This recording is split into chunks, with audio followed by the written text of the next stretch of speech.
On voit ça souvent là en ce moment sur les réseaux sociaux, il y a plein de vidéos sur YouTube, sur TikTok. Sors de ta zone de confort. Tu les connais ces gens-là énervés? Sors de ta zone de confort. Non, laisse-moi tranquille, j'ai 44 ans, j'ai trop travaillé dur pour être dans ma zone de confort, pour sortir de ma zone de confort. Laisse-moi tranquille, fuck you, non.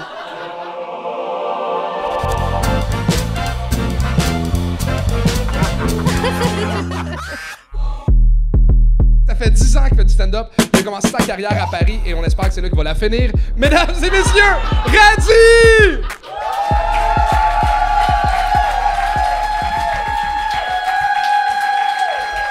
Il m'a frappé, j'ai vu, il m'a frappé. Est-ce qu'on peut donner de l'amour à l'animateur de la soirée, s'il vous plaît? Monsieur Charles Deschamps, c'est un job incroyable. Ça va bien, Urbania? Très heureux, moi, d'être avec vous, très heureux. À chaque fois, moi, ça me fait halluciner de faire des shows, tu sais, ici, à Montréal, au Québec, en général, devant des salles pleines et tout, ça rigole et tout. À chaque fois, ça me fait halluciner à chaque fois, moi. C'est moi, un Français d'origine marocaine, qui fait ça ici, man. Si ça, c'est pas la pénurie de main-d'œuvre au Québec, mon pote. Waouh, ils sont en galère de main-d'œuvre, ils sont en galère d'humoristes. J'anime des shows d'humour depuis 2 ans en Abitibi. À quel point ils ont plus d'humoristes, les amis. Ils m'envoient moi en Abitibi, man, à Rouyn-Noranda, vous connaissez? Ouais, c'est dégueulasse, man. Ah, man, je sais pas si c'est un mandat, un contrat, une punition, j'en sais rien, man. Je pense que c'est une épreuve de l'immigration, je pense qu'il y a un fonctionnaire dans son bureau qui doit me détester. Il s'est dit, hey, va à Rouyn-Noranda, si tu survis, t'as le droit d'être québécois. J'anime des shows d'humour à Val-d'Or, motherfucker. Vous connaissez Val-d'Or? Ouais. Vous connaissez cette rue? Ah. C'est une rue. Applaudis pas la rue, man. Ça sert à rien, elle est dangereuse. Oh, c'est dangereux, Val-d'Or. C'est dangereux, man. Et c'est statistique, man. Et croyez-moi, tu sais, si un arabe vous dit qu'un endroit est dangereux, croyez-le, les amis. Je me suis fait agresser à Val-d'Or récemment. Ouais. Comme ça, de nulle part, dans la rue, 6h du matin, je me fais agresser. On sort de nulle part, il y a une personne qui vient de moi, il fait « Hey, tu veux faire de la coke avec moi ?» 6h du matin, non, merci, tu sais. « Ok, alors donne-moi une cigarette ou je te pisse dessus. Et ensuite, je te bouffe le cul. » Bizarre comme ville, man, tu sais. Et ça, c'était le maire de la ville, hein. C'était... Non, J'essaie de m'intégrer ici au Québec. Ça fait 5 ans que je suis ici, dans le 51e État. Puis... non, je suis d'accord avec vous, non, je veux pas que ça arrive. Et c'est pour ça qu'en tant que résident, je me suis donné la mission de trouver des solutions pour que, si jamais ça arrive, on redevienne Canadien. Écoute bien. Si jamais ça arrive, il faut qu'ils nous détestent, ok? Parce que l'autre con, il va le faire, tu comprends? Il faut qu'ils nous détestent. Venez, on se convertit tous à l'islam.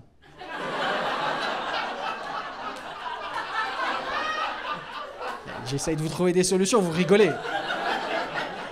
Tu sais, ils ont mis un mur pour pas que les Mexicains y passent. Nous, on va mettre des petits tapis de prière tout le long de la frontière.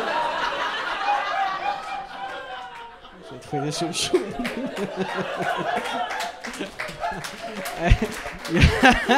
Et lui, il a lancé une clap carrément, lui. Lui, après le show, il va me dire « Hey, on va à la mosquée, frérot !» Un fou, lui. Je pense que vous n'êtes pas tous d'accord avec cette solution. J'ai une autre solution. Si jamais ça arrive, ok? Si jamais ça arrive, écoutez bien. On envoie François Legault qui se présente aux élections américaines.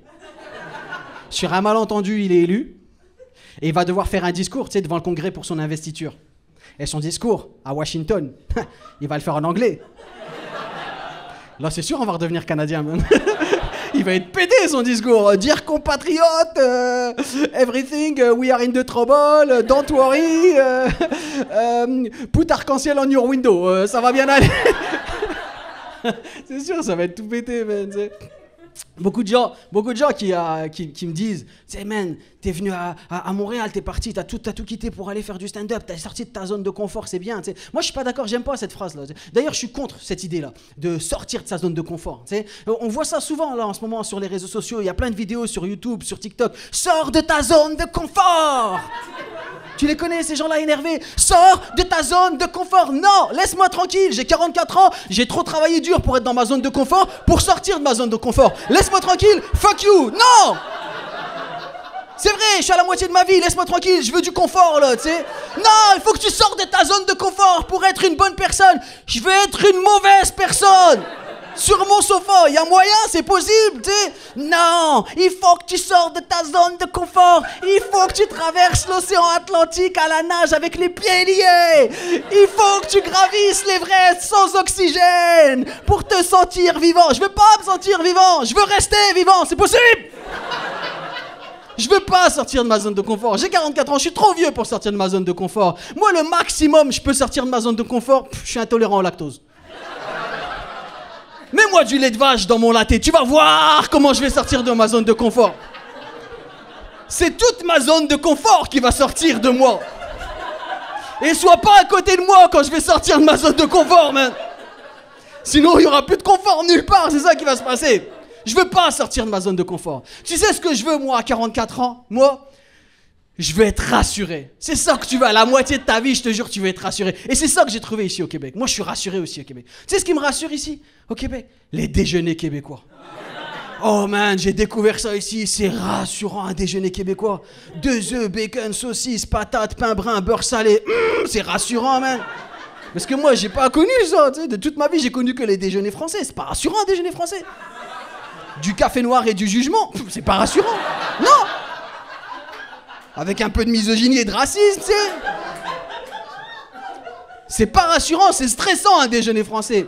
Tu sais ce que t'as envie de faire après un déjeuner français? Aller faire la grève, manifester, renverser des gouvernements. C'est stressant. La Révolution française, c'était pas les paysans qui avaient faim et qui voulaient du pain. Non, ils avaient juste découvert le déjeuner français. Ils sont partis couper des têtes. Tu sais ce que tu veux faire après un déjeuner québécois? Aller te recoucher. Tu vas te recoucher après un déjeuner québécois, t'as la sieste de 11h, man. Je suis Maurice de la Relève, je la connais trop bien, cette... Elle est malade, cette sieste. C'est ça, tu sais, je suis très heureux d'être ici au Québec. Tu sais. Genre, je suis arrivé célibataire, moi, au Québec. Et j'ai réalisé que ça allait être difficile pour moi de me mettre en couple ici. Tu sais, parce que j'ai découvert l'homme québécois en arrivant ici. La concurrence est déloyale pour nous, les immigrants, je te jure. Ah non, parce que moi, je trouve à travers le Québec, je vois la concurrence de l'homme québécois. L'homme québécois est fucking rassurant. Moi, je suis en concurrence ici avec des chasseurs. Je suis en concurrence avec des pêcheurs, tu sais, genre. Je suis en concurrence avec des hommes qui mettent des testicules à l'arrière de leur pick-up.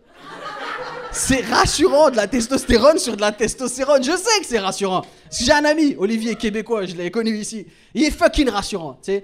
L'autre fois, on se baladait dans la forêt, ok? Il y a eu du bruit. Alors j'ai eu peur, parce que c'est du bruit dans la forêt. Puis lui, là, il m'a dit d'un ton très rassurant, t'inquiète pas, c'est juste un ours. Tu sais comment j'étais partagé entre l'envie de fuir et l'envie de sucer Olivier. Oui!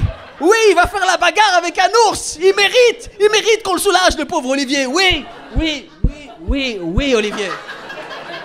Oui. Et si c'est un grizzly, j'avale, Olivier, c'est ça qui se passe.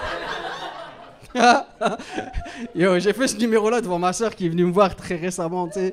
J'avais jamais joué devant elle, j'avais jamais fait de stand-up devant elle, tu sais. Et j'étais un peu gêné de faire ce numéro-là, tu sais, genre. Et elle est venue me voir à la fin, elle m'a dit, Radi, on le savait.